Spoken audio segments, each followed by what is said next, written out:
Welcome to our webinar today with BBC 500 Words. I'm Vicky Harris, the Training and Events Officer at the SLA. In this session, we will be looking at how to engage children with stories and writing using the BBC 500 Words programme.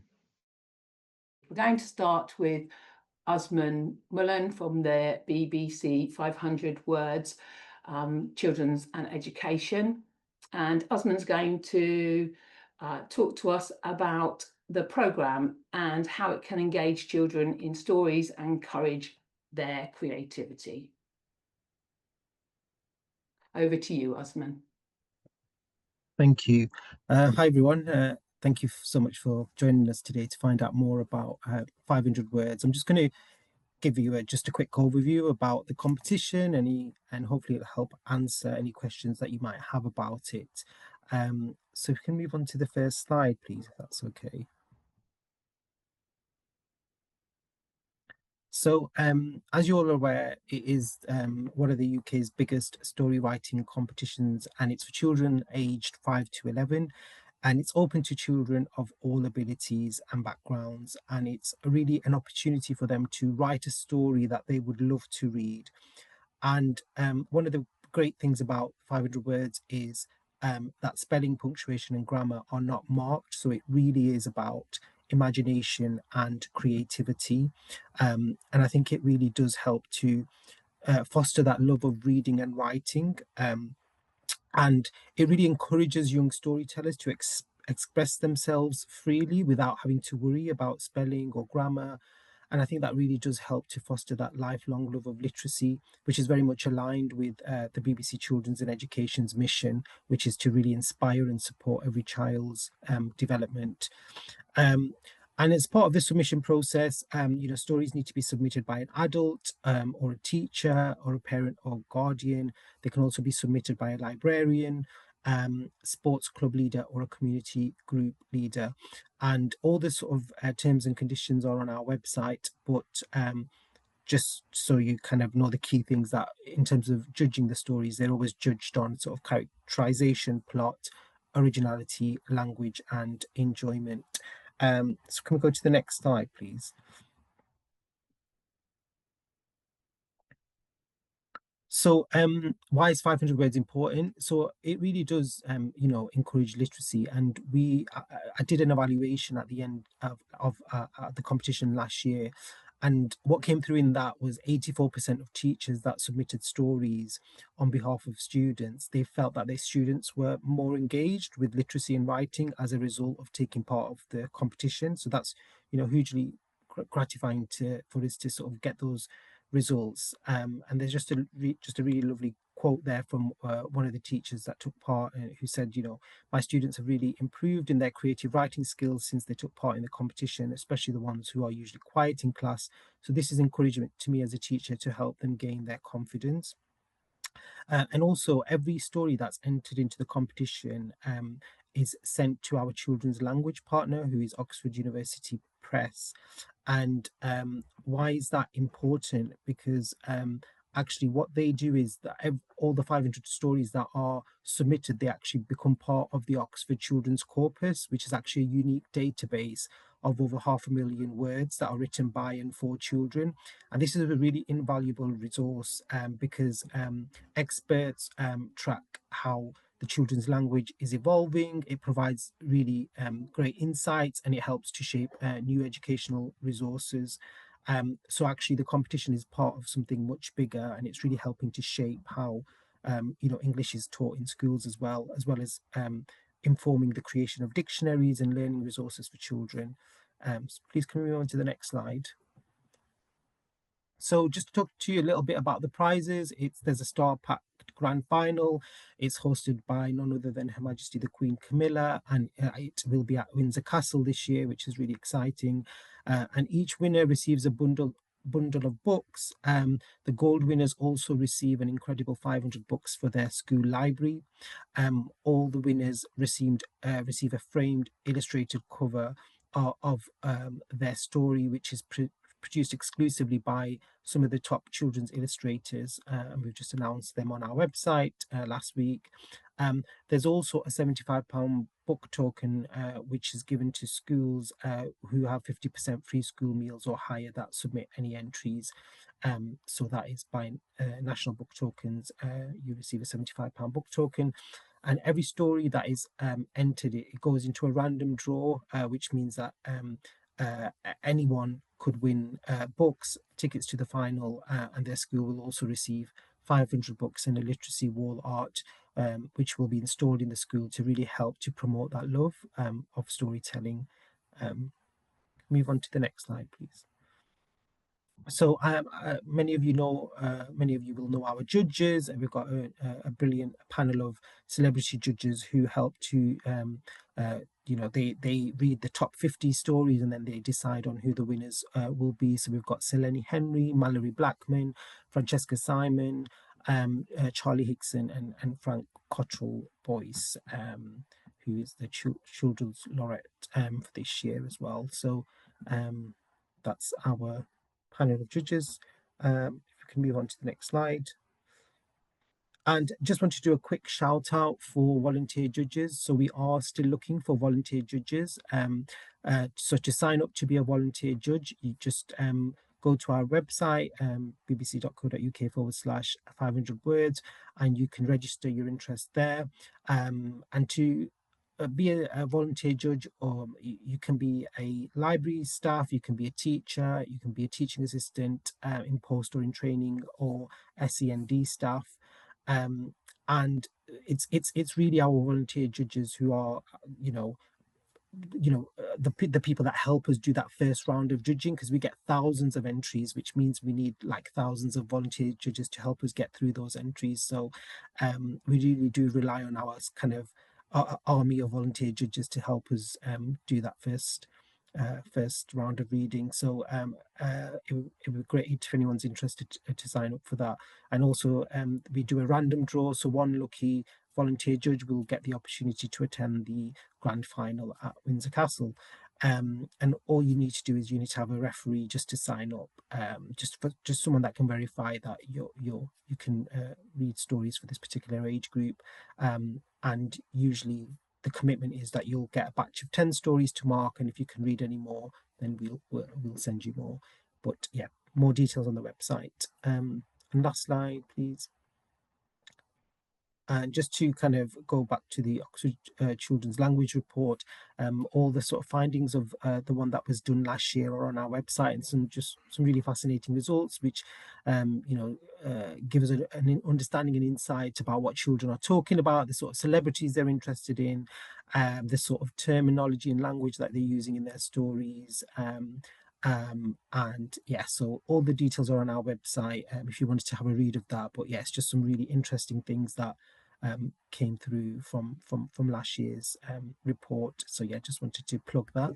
And yeah, that's everything from me, just in terms of the competition. And I know our other panel members are going to be talking to you a little bit about ways that you can introduce 500 words into your school, and ways you can engage children to come into the library as well. Thank you very much, Asman. That's really interesting. Next, we're very excited that we've got Verity Robinson from Mangotsfield CE Primary School coming to talk to her. Her school has recently been nominated for the Peter Osborne Primary Library of the Year Award. And today she's going to be presenting her take on how the programme was used in the school last year and how she incorporated this concept into her Hold Trust Literature Festival to encourage writing stories and reading. Thank you, Vicky. So as you said, I'm the librarian here at Mangotsfield Primary. We're a 3-form entry primary school in Bristol, and we're also part of a very large trust called the Leaf Trust, which is a family of 17 primary schools. I've been a librarian for just over 7 years, but I've been here for 2.5 now. And I was really brought in with the focus of reading for pleasure. So that was we built up the library. And then last year I was thinking, on top of reading for pleasure, we know how important writing for pleasure is as well. So I decided to share the news about the BBC's 500 Words competition, and we shared it in our school newsletter. I share it in our library sessions. We use Class Dojo as a way of communicating with families as well. So I share details on there. But it was an interesting start, because actually writing for pleasure hadn't been a huge focus in the school before. They all write in classes, but they didn't have many opportunities to write beyond the classroom. So we didn't have loads of entries. However, the ones we had, I put on display in the library so everyone could see them and we could kind of celebrate it a bit more. We got the families to send them in. And amazingly, we had 3 children who got through to the second round, and so we communicated with the parents and they were all really excited, and we were able to celebrate those children then in an assembly and kind of raise awareness then for the fact that they had been writing. One of our school values is aspiration, so we really celebrated it through that school value, that these children were trying to do something beyond their schoolwork and enter this national competition. So the uptake last year wasn't huge. However, it did spark an idea for me in terms of running more competitions like that. And I think sparked an interest in some of the children because they hadn't seen competitions like that before. I don't think there'd really been ways to engage in writing in that kind of really creative way before. So they all do the writing in the classrooms, but maybe not in terms of writing whatever they like. And I love that. I really do celebrate the fact that 500 Words isn't about spelling or grammar. So yeah, so it sparked that kind of interest in the fact, oh, we could run another writing competition and see if we can build that up. So part of my role as I work with the Trust is to also encourage some of our other schools, especially schools without librarians, to involve themselves in reading and writing for pleasure. And I can coordinate a literature festival around World Book Day. We've done it for the last 2 years, and this is 2 weeks full of author events that are shared across the schools. Sometimes they're virtual, so we can get all the schools joined in, and we do some other projects that everyone can get involved with across the 17 schools. In the first year, we had a designer bookmark competition, which went down really well, and it was lovely to see that creativity on the design side of things, but we wanted to get more children into writing stories as well. So last year we, can I say, magpied the idea of the 500 Words competition. We chose it, we did think of a theme, so some of our sort of trust values were based on growth, so we said 500 words, anything to do with the theme of growth. And suddenly it was like, oh, well, I remember that competition from earlier in the year, so I might try and enter it, a lot of the children were saying, because they'd seen it done before, which was really nice. So I don't know actually how many entries there were across the Trust, but in our school, suddenly we had so many more, and I ran out of wall space to put them up in our library. So I had to create folders for each of the year groups, and the children absolutely loved, even if theirs wasn't, you know, a winner, they all had them on display, which the children loved, and we kept them in these folders right up until the end of the academic year. So when they came to the library, they could be reading stories from the reception children or from year 3 or whatever year group they were from, and they really liked seeing the differences between each other's stories. So we magnified that idea, and we had a winner in each year group, and then we had overall Trust winners, and we couldn't get any famous celebrities to read them out loud, but we had heads of our Trust read them we did a virtual assembly across all of the schools, so the heads of the Trust read aloud those winning stories. We even had one graphic novel entry, so we had to put that up on a PowerPoint, which was absolutely amazing. The humour in it was incredible. So yeah, it really inspired us to kind of do our own competition. And then this last week, I've been celebrating the launch of the 500 Words again. So I've got posters up, and I've been taking them into our library sessions and sharing them. And so I've noticed the engagement, I think, in more and more children going, oh, that sounds amazing. And I've been saying, oh, well, you might, get to meet the Queen, or you might get to win a load of books for our school. And I think the excitement And I always say it's reading for pleasure and writing for pleasure, therefore, is a long game. So, you know, the trickle of interest last year, but all of a sudden this year, it definitely seems like lots more children are asking questions about it and telling me they want to enter. I've even got one boy who really struggles with writing, and we talked about maybe I could scribe his story for him, which is lovely, because I just think we want to be able to include everybody, and writing for pleasure shouldn't be about the spelling and the grammar all the time. It's really lovely that the children get this opportunity. So yeah, thank you. Hope that's interesting, and if anyone's got any questions about running the competition in schools, do pop them in the chat box and I can answer them later. Thank you. Thank you, Verity. I really like the fact that it's grown, as you know, you said, you started off small and it's grown, and you know, and now you've got people coming to you excited, and the wall was too small for the yeah. That's great. I love that. We had the folders down so everyone could read them, which was just, I think, the highlight of it, and I'd love to do that with the 500 words this year as well. Yeah, that would be really, that's really nice. It'll be exciting to hear how you get on with the 500 words this year. Thank you. How many entries you get. So we do have a question in the chat, so I'll just ask it now because it's very appropriate. Thank you, Verity. Please can I ask if prizes are offered to any in-school writing competitions as a way of getting students engaged and encouraged to participate? Oh, great question. So for our literature festival version of the competition, we got in touch with our local bookshop, and they actually offered us up the prizes, which was lovely. So we had, it was either, I think for different competitions, we had £5 or £10 book tokens. So that was the way we did it. But I find in school, sometimes just absolutely bigging it up and having it on display and making a big fuss. So if you can't afford the book tokens, or you don't, don't have those contacts with your local bookshop, first of all, do get in touch with your local bookshop, because they're always willing to get involved in school activities. But just really bigging up the fact, these children have displayed them, come read them. And just, I found just putting a few up makes the other children want to do it as well. But yeah, book tokens, there's quite a few writing books, like how to write a story, and creative books that maybe you might be able to buy as prizes for budding authors as well. Yeah. Thank you. My pleasure. Thank you, Verity. Really useful. Next, we're going to move on to Cleo Brown.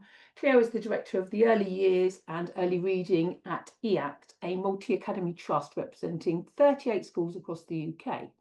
She'll be talking to us today about the teacher perspective of the 500 Words programme and how in her academy trust setting it's being used to inspire their pupils to have fun writing their 500 word stories and ultimately impact positively with reading, writing, oracy and fluency. Thank you, Cleo. Thank you so much. Hi, everyone. So I'm Cleo Brown, and I'm the National Director of Early Years and Reading for the Trust. So we've got schools in up and down the country in kind of every different context.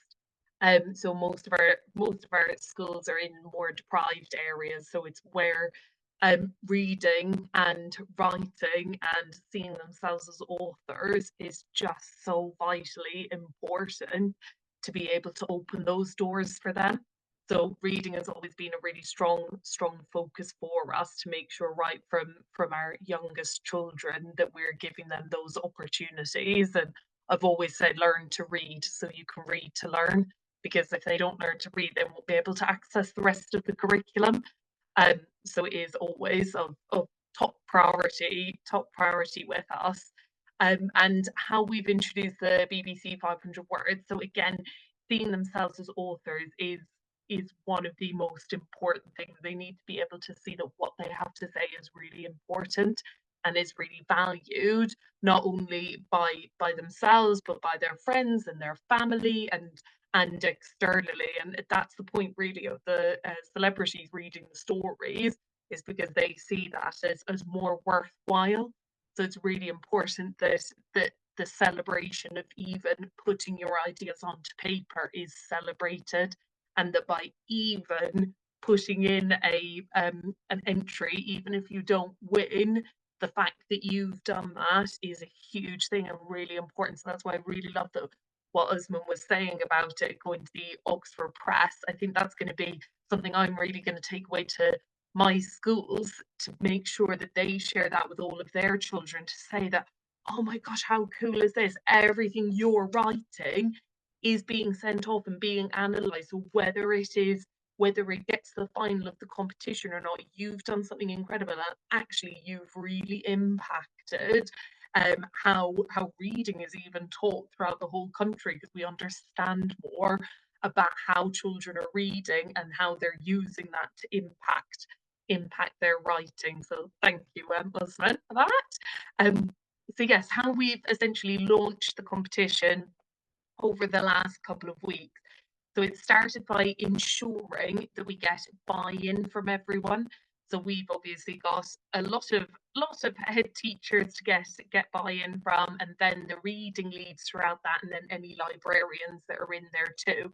So it's been making sure that we're sharing clearly the vision for the competition, and the purpose and vision of it is to build up that fluency and give them that real love of reading and writing. And the only way that that kind of love can come from it is if they feel like they can be creative and be authentic to themselves. And that's again one of the reasons why the competition, not judging the grammar or spelling, allows the ideas to fully flow down on the page without worry that actually I'm having to, it's essentially your cognitive load, isn't it? Your cognitive load is a lot greater if I'm having to think, have I put in a comma there? Have I done a capital letter there? Then I don't have, my brain doesn't have the capacity to spend as much time thinking about the content of the story and the true creativity of it.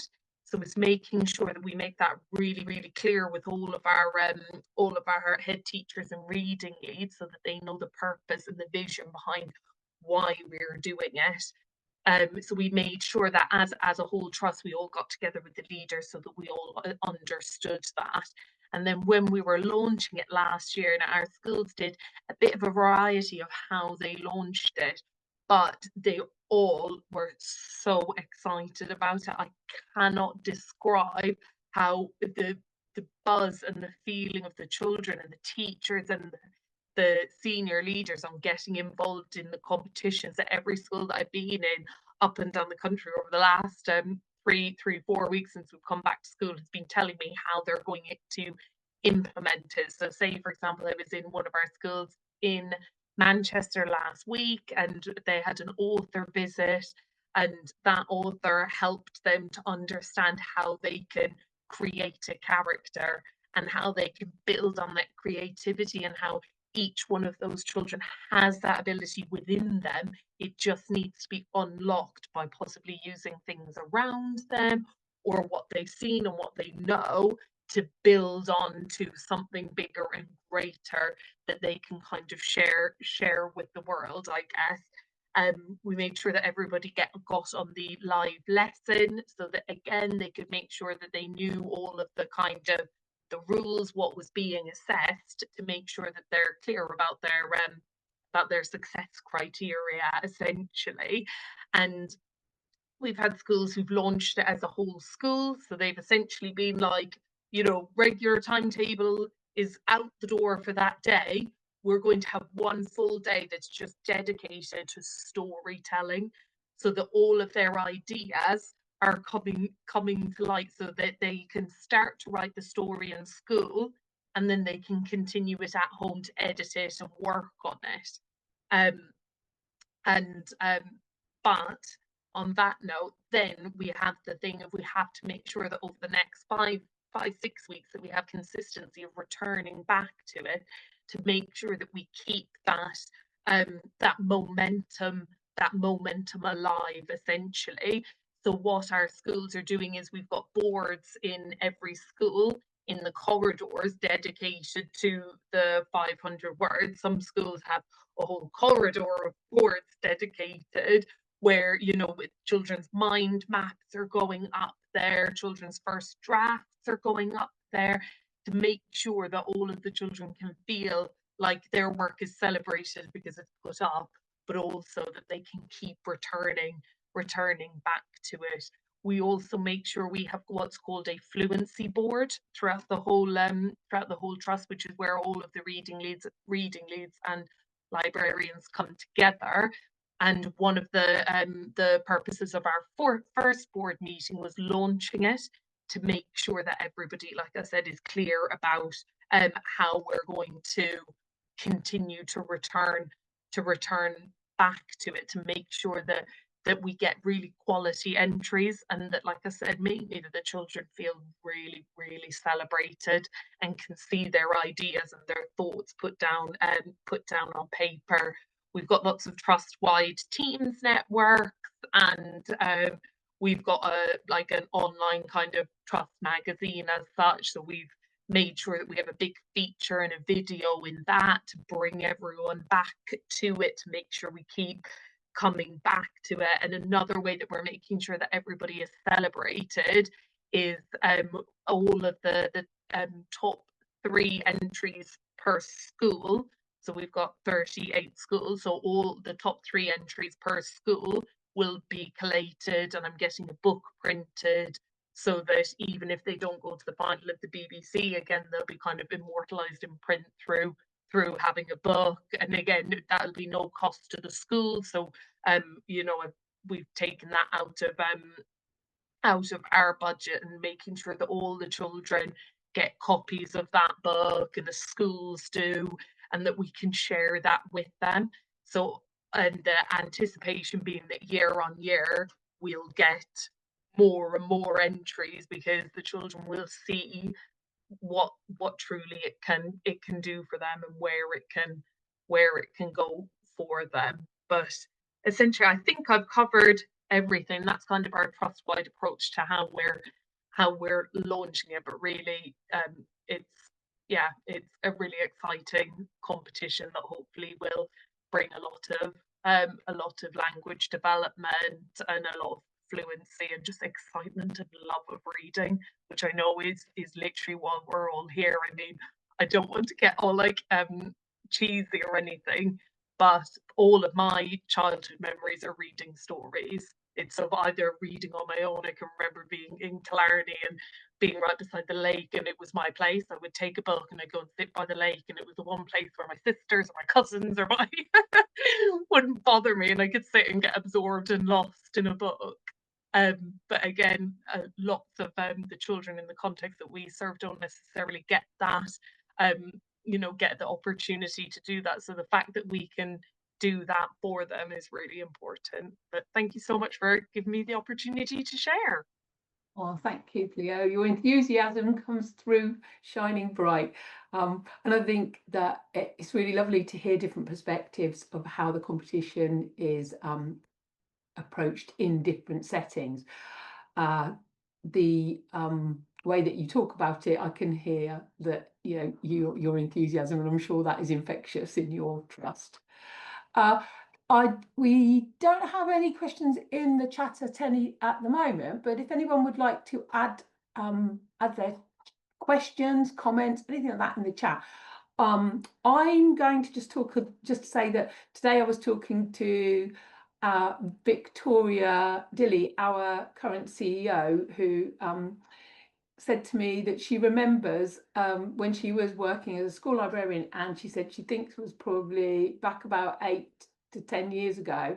She remembers the story that won the year or the story that won the year she was there, and it was about a margarita pizza that came to life, and she said that's how wonderful it was. And we both talked about, there was one point in the BBC 500 words, and it was a way back, and it was when it was launched on, the story was read live on BBC radio. I think it was the Chris Evans breakfast show, and we both remembered this story about this little boy who had lost his grandfather and had talked about seeing a robin through the window and how emotional it was.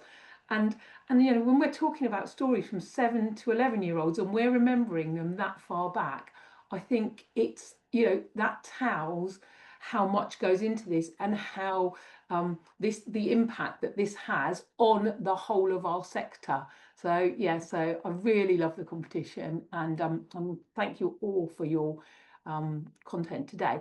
I've got a question, and Usman, I don't really want to put you on the spot, but I thought I'd ask this question.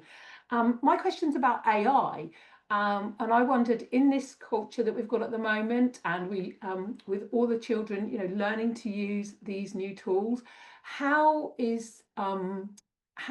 do you approach the whole concept of AI in these stories? Because we know that they have to be original stories, or anybody else who wants to come in at this stage. But yeah. Yeah, no, that's really good question. And so at the moment, in terms of the competition rules, it's the stories can't be developed, created, or written using AI.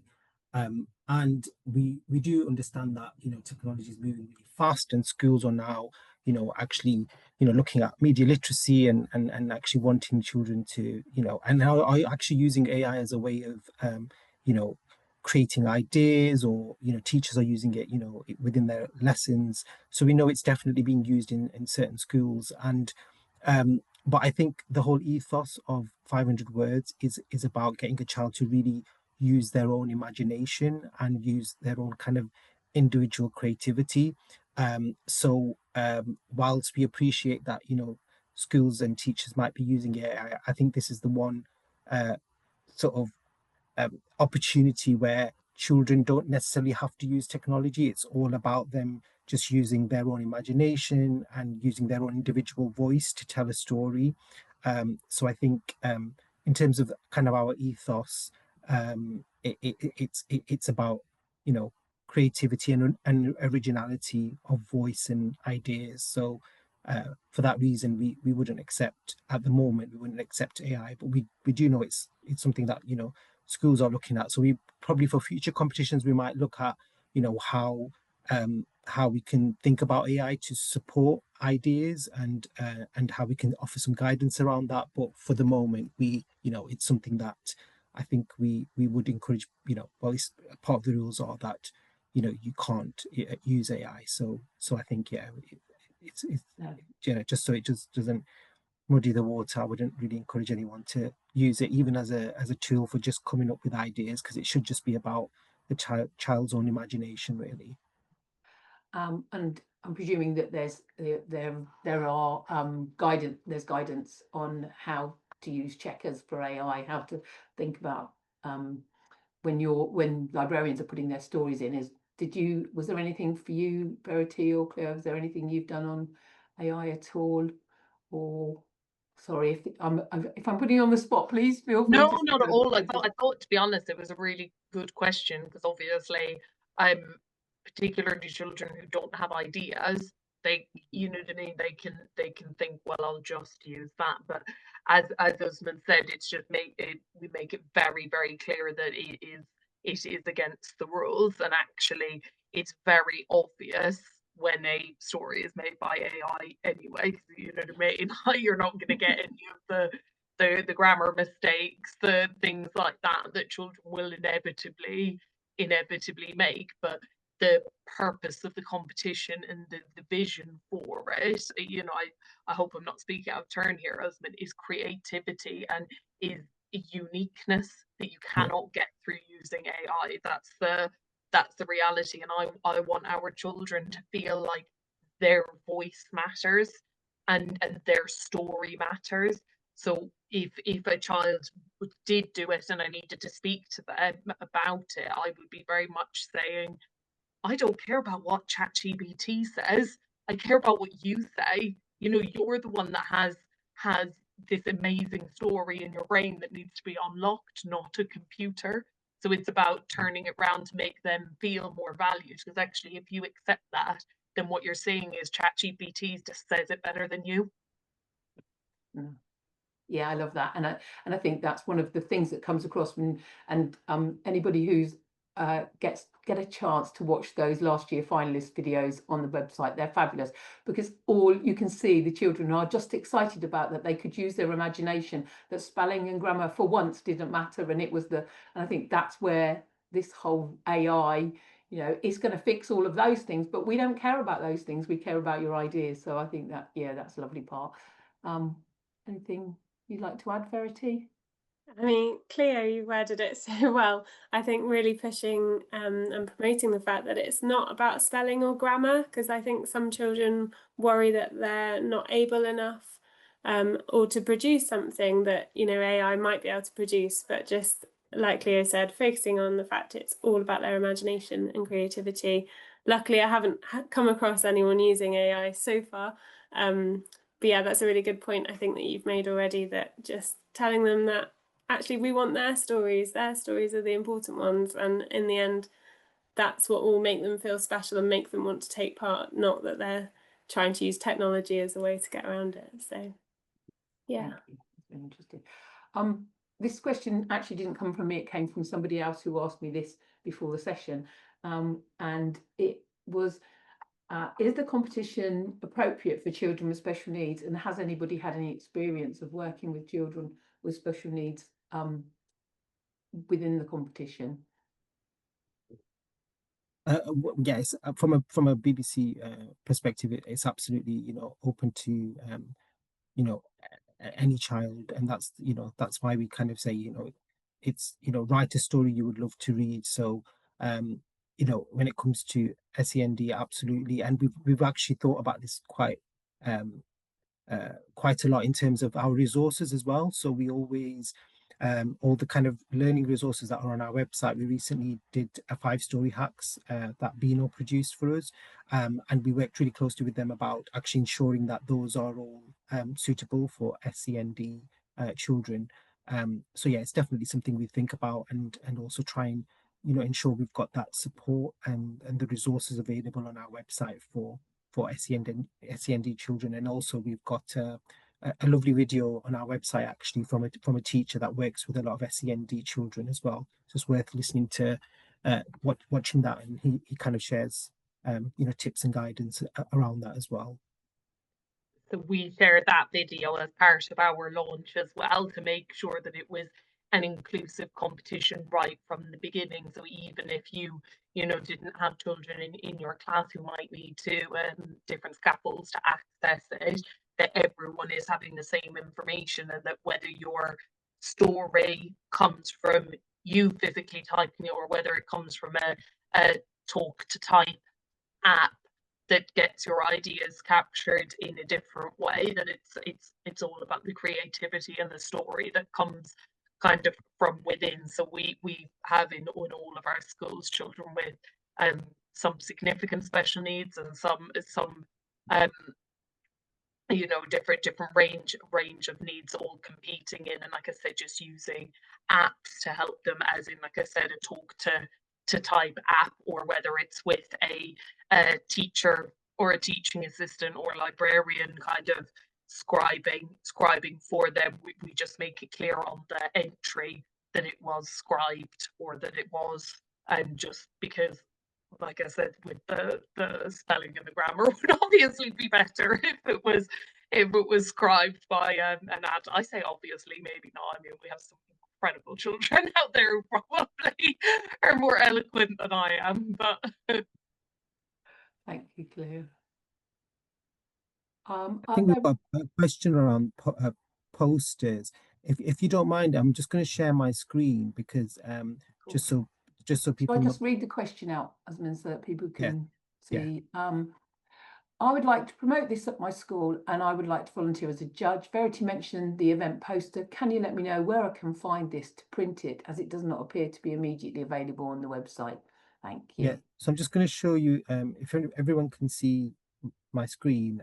So on the website, if you just go to information for parents and teachers, and if you scroll down, you can see download the 500 words poster. So if you just click on that, you should be able to, yeah, that's the poster that you can download. So yeah, that's where it is on the website. And then we've also got I think we've got a flyer version as well. So if you look at the learning resources, yeah, we've got a digital resources pack there. So this is a really great pack anyway, because it's got kind of all the sort of resources in one place. But within that, you can actually download like an A3 poster, you can download an A5 flyer. So a volunteer judges post is also available on there as well. So if you want to promote that within your school, so yeah, that's just kind of where to look on the website.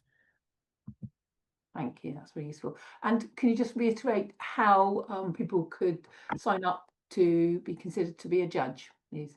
Yeah, so if you just go onto the website, it's there's a promo there which says sign up for to be a volunteer judge, and yeah, you just have to sort of fill out your details, just put in the name of a referee, and they'll just get an automated email that just says that this person would like to read 500 words, and can you just verify that you know they've got the experience to kind of assess the work of children, and that's all it is really. And then once that person's kind of verified you, then you're sort of set up, and then we'll send you the stories after the deadline.